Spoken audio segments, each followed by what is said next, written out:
Okay, penting ke braces ni? First kali kita kena faham, orang tak pakai braces suka-suka. So kalau tiba-tiba ada pula ustazah keluar soalan, ni apa sibuk-sibuk nak pakai braces ni? Tak tahu ke berdosa mengubah ciptaan Tuhan?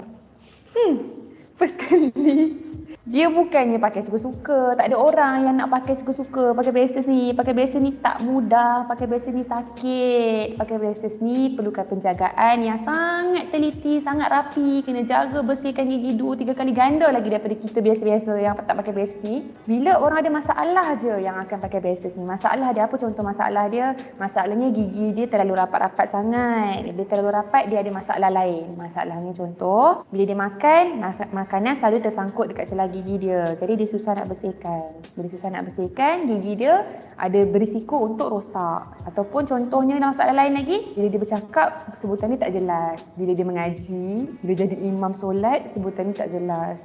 Jadi untuk mengelakkan daripada sebutan tak jelas ketika solat, sebab itulah dia pakai braces. Okay.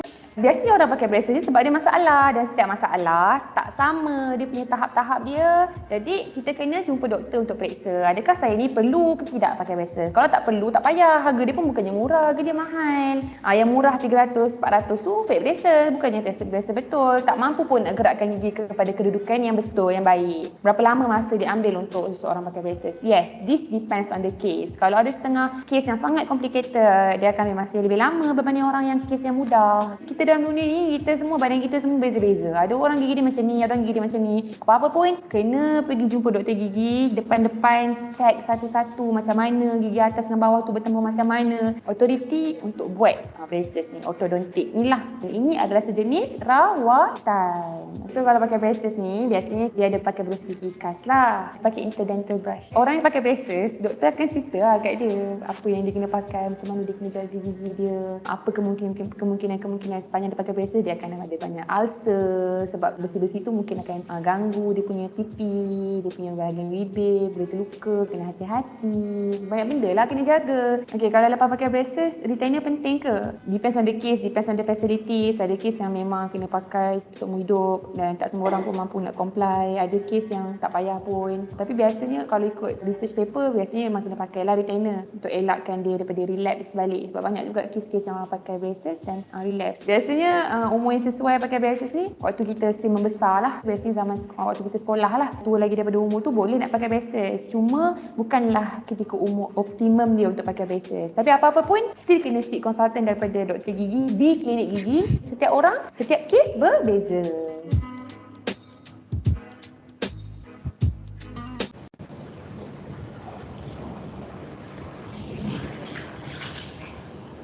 Assalamualaikum dan salam sejahtera.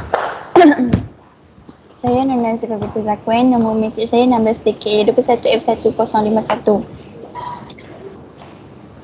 Dan saya Nur Farawadina binti Muhammad Fauzi, nombor metric saya 16TKA 21F1046. Nama saya Nahani Fairuz binti Muhammad Badri Syam, nombor metric saya 16TKA 21F1047. Hari ini kami akan meresponkan tentang video yang tadi yang bertajuk pendakap gigi.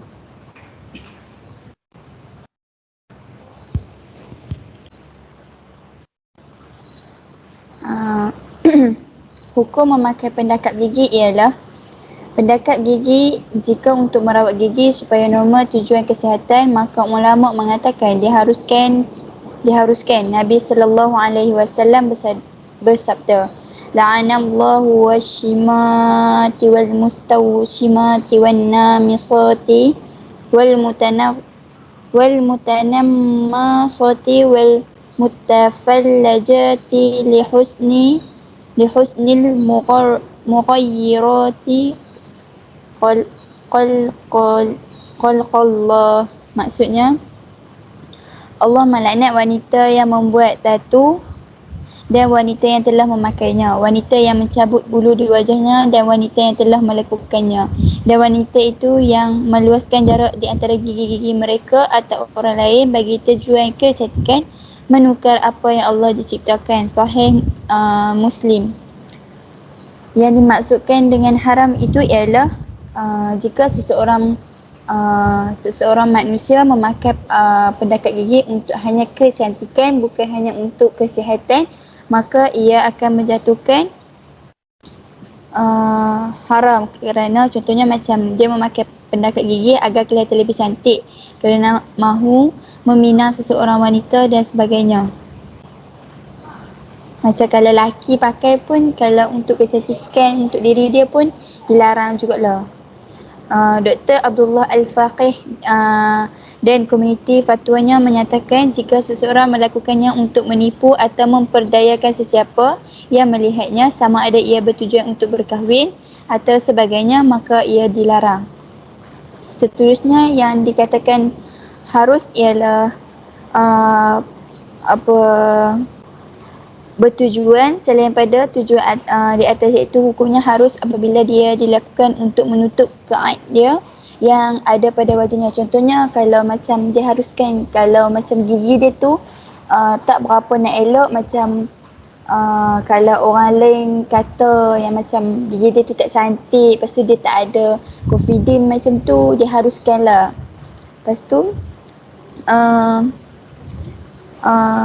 ia juga dibenarkan apabila dilakukan atas sebab kesihatan ataupun sebab keperluan. Contohnya susunan gigi menyebabkan sukar untuk mengunyah makanan atau menyebabkan masalah kesihatan di dalam mulut.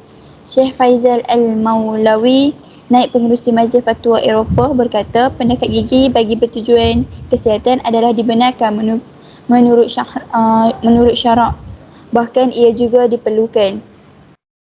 Selain itu, Dr. Yusuf Al-Qaradawi berkata, seandainya seseorang tersebut mempunyai kecacatan yang menjijikkan pandangan, misalnya kerana ada daging tambahan yang boleh menimbulkan sakit jiwa dan perasaan, tidaklah berdosa untuk berubat selagi tujuan menghilangkan kecacatan atau kesakitan yang boleh mengancam hidupnya. Ini kerana Allah Subhanahu Wa Taala tidak menjadikan agama untuk dengan penuh kesukaran, iaitu al-halal wal haram fil Islam. Seterusnya, sebenarnya tujuan pemakaian pendekat gigi ini bukan bertujuan hanya semata-mata untuk mencantikkan. Fungsi asal pendekat gigi bukan bertujuan untuk menjarangkan gigi atau mencantikkannya, tetapi lebih memudahkan fungsi gigi itu sendiri yang mungkin sebelum ini bengkak-bengkok, tak pun bakteria ada yang gigi dia tak tersusun dekat gigi tu, macam maksudnya terculang salin lah. Kalau macam orang Melayu kata gigi dia tak susun elok, kadang-kadang ada yang gigi macam tu, gigi yang terbelah, macam tengok pun macam lain sikit antara orang lain. Sekiranya berlaku kes-kes sedemikian, maka Islam tidak melarangkan mana-mana insan yang berusaha menghilangkan kecacatan dengan pemakaian pendekat gigi. Ini disesuaikan dengan garis panduan yang telah difatwakan oleh Syekh Dr. Yusuf Al-Qaradawi, iaitu adapun kalau ternyata orang tersebut mempunyai cacat yang sekiranya dapat menjijikkan pandangan, maka waktu itu tidak berdosa kepada mereka yang berubat demikian untuk tujuan menghilangkan penyakit yang bersarang dan mengancam hidupnya, kerana Allah tidak menjadikan agama buat kita yang penuh kesukaran. Maka di sini hukum pemakaian pendekat gigi berkait rapat dengan niat ataupun tujuan si pemakaian tersebut. Berdasarkan qawaid fiqh al-umur bi qasidiha, segalanya sesuatu tergantung kepada tujuannya. Seterusnya, apa pula hukum yang membuat implant braid a crown? Oleh itu, kerana ia mengcoverkan gigi kita, bukan air wuduk tidak dapat melalui gigi tersebut. Hukum dia ialah Islam membenarkan kaedah crowing dilakukan kerana ia dilakukan untuk tujuan perubatan, bukan kecantikan. Gigi bukanlah salah satu anggota badan yang wajib dibasuhkan, memandangkan ia di dalam tubuh dan bukan di luar. Wuduk tanpa berkumur. Kumur masih sah menggunakan tampilan gigi bukanlah dalam kategori mengubah ciptaan Allah, kerana ia adalah membenarkan penggunaan implan gigi seperti Islam membenarkan implan organ lain yang sudah tiada. Seterusnya saya serahkan kepada Nufara Wardina.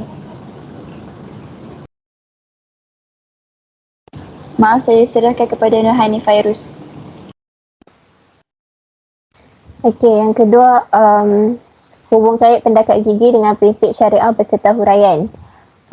tetap dan anjal ataupun kita panggil mutlak dan murunah. Yang pertama, tetap dan anjal menurut syariat terlihat dalam aspek hukum hakamnya tetap untuk semua zaman dan umat. Kedua, dia tidak berlaku sebarang perubahan hukum seperti pengharaman arak. Dan yang ketiga, pengharamannya boleh dikecualikan atau digugurkan seandainya ada keperluan yang syar'i untuk menggunakannya. Ya, contoh dekat sini, pendekat gigi ni dia boleh digunakan dengan tujuan perubatan. Katalah seseorang tu dia mengalami kemalangan ataupun dia memang ada cacat semula jadi untuk pemakaian braces dibenarkan dan tidak berdosa dari sudut syar'i selagi tujuan dia untuk hilangkan kecacatan ataupun kesakitan ataupun dia merawat kedudukan gigi yang bermasalah supaya kemudaratan boleh mengurangkan kemudaratan kepada pesakit. Jika Islam tidak ada sifat anjal ni, ia tidak akan menikmati tiupan angin yang menjadikan angin kemudiannya merujuk dengan dirinya dengan berkembangnya zaman, berkembangnya sains, berkembangnya teknologi. Islam tidak akan menjadi relevan, bahkan akan menjadi musuh sains seperti yang terjadi dengan gereja andainya Islam tidak ada sifat anjal. Maka di dalam ilmu syariah, kita pelajari ilmu maqasid syariah yang bertujuan adanya hukum-hukum syarak kerana Islam hadir untuk memberikan kesejahteraan buat manusia, bukan menyusahkannya.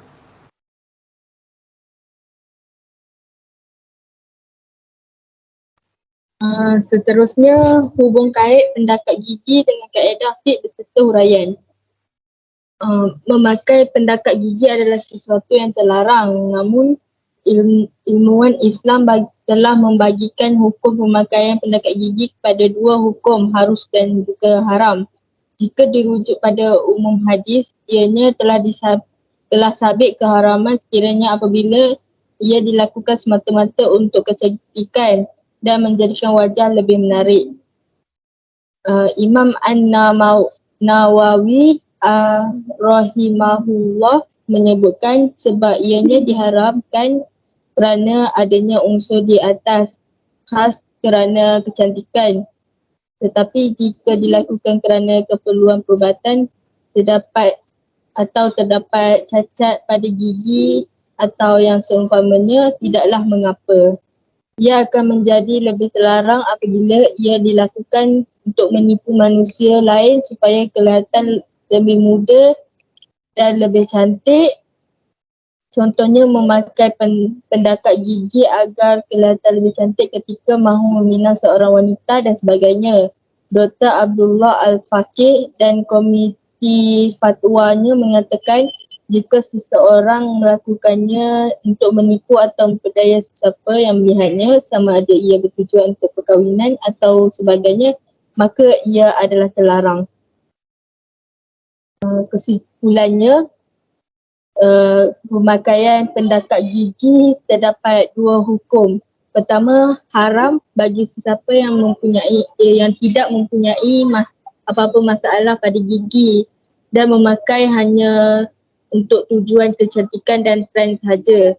Nas yang menyokong kuat hukum ini melalui hadis baginda Muhammad SAW berkaitan dengan mengubah ciptaan Allah dan menjadi satu kebimbangan kepada golongan remaja yang gemar memakai fake braces di mana hanya akan mendatangkan lebih kemudaratan berbanding kebaikan.